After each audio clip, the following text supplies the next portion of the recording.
when you look at the world now, this country now, do you expect to see a change in music, the way it's delivered, the way bands are formed, the attitudes, what they're going to say, in the same way as punk came out of an economic and political backdrop? Do you expect the same thing now?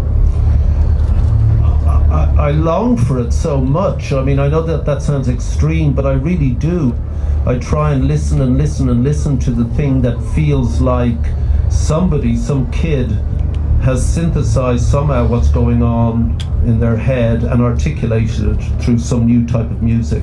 And I can't hear it, and that bothers me. And there's obviously much more music around now than there was when we were younger, simply because the ability to make music is easier. Instruments are cheaper, you can download anything and make a sound with it. You can have a 48-track studio in your pocket almost, which you're actually playing now. There's only one. Sorry about that. Yeah, one professional on this stage. You're absolutely right about that. But I'm not sure that pop music is what's going to happen now that'll define this time retrospectively.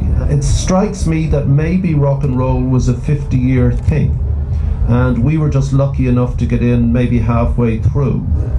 You know, I came of age at the cusp, great moment of pop, 1963. So I could see this not just a change, but an absolute rupture with the past. You could see it, like, in fact, you could smell it. I've talked about it before, that for me, the smell of that time is the smell of the audience at the Beatles, which were all girls.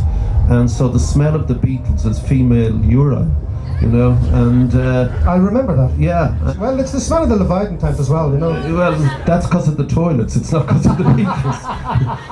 But all of these people were dealing in a political moment, and they were articulating that, and they suggested change, and that's what it sounded like. And so this was the music that absolutely, at that point, defined and articulated its moment, not retrospectively, but there and then. And so it took on a relevance and an importance that may not be present at the moment. When you look at the place now, what do you feel about the country now and the state we're in? I feel more proud about it now than during the Celtic Tiger years. I mean, living in England, the English are without question the most tolerant people I've ever lived amongst, and I've lived in many places. But at the same time, at some level, you know, there's a paddy thing, and suddenly the Celtic Tiger happens, and suddenly you're the cleverest people in the entire planet, and you go to the city of London and they're flinging money at you just simply because you're Irish, you know. Yes, you know, finally. And I took wild advantage of that, I have to tell you. But the dignity, and we lost the plot a bit, and I don't want to come home and do it, but you know, suddenly there was this vulgarity, and you wrote about it. I have to say, well, reluctantly. And it ill became us, to be honest with you. But the best of it is when I came back, I was in the taxi from the airport recently, you know, within the last 6 months, and I said to the taxi driver, how's it going? Oh, geez, Bob, it's tough, you know. And I said, how tough? And he goes, down 50%. And I said, that's tough. And I said, how do you keep going? Silence. He goes, how you're never meant to be rich, you know. And there's, you know, in that there's a dreadful sort of old 19th century Irish facialism with the fact that, you know, fuck it, you know, which is the perennial. And there's a great dignity in fuck it and fuck them and on we go. I love that, you know.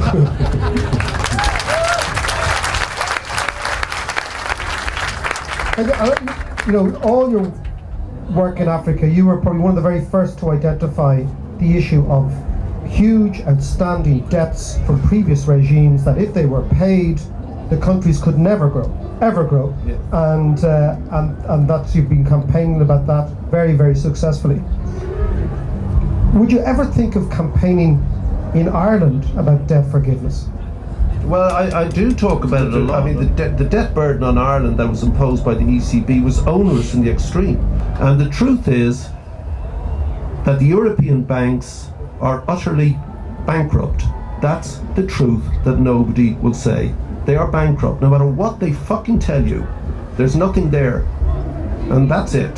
And should there be debt forgiveness for the Irish? The term should be such that not every man, woman, child and baby is born owing 15,000 euros apiece. That's disgraceful. That's a scandal, and the risk should be borne by the private bondholders as well as everybody else. We take a hit, but those people, they're lying. This massive bubble was essentially a giant Ponzi scheme. That's what it was. Many here, and you probably see it from, the banks collapsed, and very quickly the very same establishment that profited in the boom sought to protect their asses in the bust, and nothing has really changed here. And sometimes you're expecting when economic crises happen, you get fundamental changes in the way the country works. That's the punishment for the establishment when they mess up. But for many of us here, it doesn't seem to have happened. The problem, as you saw in Iraq, is that when you win a war, what do you do with the old regime? I think that the country is so small that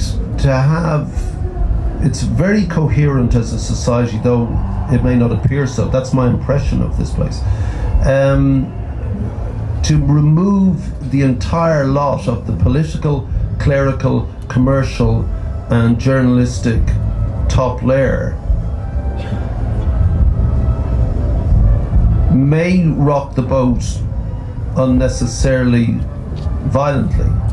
I'm not sure getting rid of it in one sweep achieves anything other than revenge, and what replaces it, might not work. I think it's got to be very judicious. I think the language has got to be right. I think that people who really messed with people's lives should be named and publicly shamed, which is a pastime of the Irish anyway. And then all hands to the wheel, and like all hands to the wheel remarkably seems to be what's going on. There seems to be a clear understanding that this requires a massive national effort. It's different. I've been in Spain for a month, I've been in Greece, I've been in Italy since all this kicked off. It's different here. It's like, you're fucked, but fuck it, it's not gonna fuck us, I mean, there's some different thing. Impeccable logic of our... that, and my mate's in trouble, but weird people came and helped sort him out, that he just wouldn't expect, neighbours, people down the road, and just help. One, it's excellent. Two, it's, I use the word advise, beautiful. And three, it's how societies cohere and move forward. So the revenge thing, leave it for another day. So Bob, through all these campaigns, you can regard the Boom Can Rats. You always said that I wanted the fame to articulate things that I was interested in. Politics. They're all campaigns of a sort. Yeah. They're all campaigns. You're still campaigning. What drives you on? Oh, it's that lesson I learned when I was 11, that change is the norm. Change constantly is the norm of the planet, and we resist it. And that's the issue. I do think that the world is constantly mutable. It's not immutable. And if the things that are there that swim into your focus, and you're in it, and they bother you, and you're in a position to change it, then give it a try. And I think people do that, all people do that constantly within their life. They find themselves in something they find intolerable, and they try and deal with it. And that's all you're doing. Just pure luck. I got into a great band, and that was the vehicle I found that allowed me to moan about the things that were going on and steer it, change things just, if you could, a little bit. We have a big election coming up, Bob. Yeah.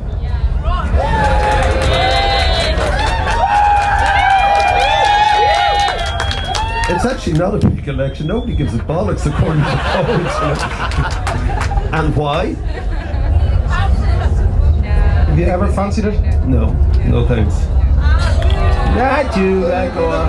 The air's sucked out of the room. Yeah, well, you know, will you let me do gigs? Can I make albums? Can I F and blind? Can I shout at people? No, thanks very much, but no.